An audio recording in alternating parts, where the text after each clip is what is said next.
Today I'm going to talk about God's divine order. See, there's a big difference between God's divine order and your divine order or my divine order.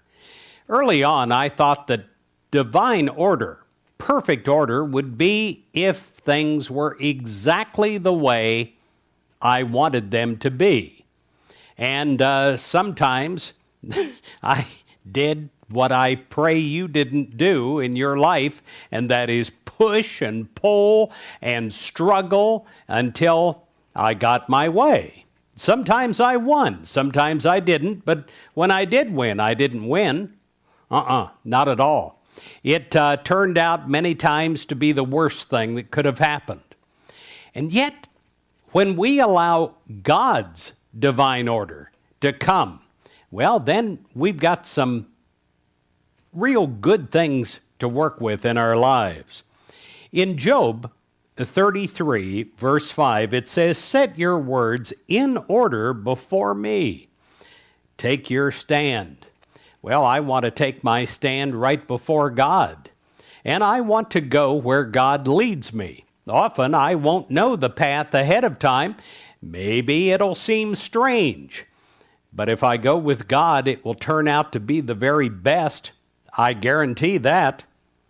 So when we think of divine order, do we think only in terms of what we perceive that order to be, or do we take the higher view and think of order in terms of God and the overall scheme of things?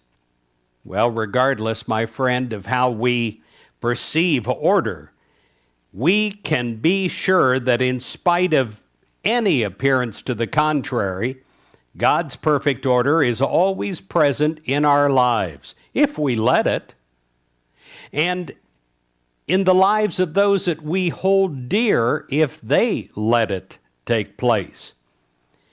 If ever we see evidence that would suggest otherwise, and let's be honest, we do, where things are just often in chaos situations, well, then in a prayerful state, let's decree God's divine order. And in this positive affirmation of divine order, we will see that things begin to change when we're willing to change and go with God. When we do, we will find that this is active in every area, both visible and invisible, in our lives.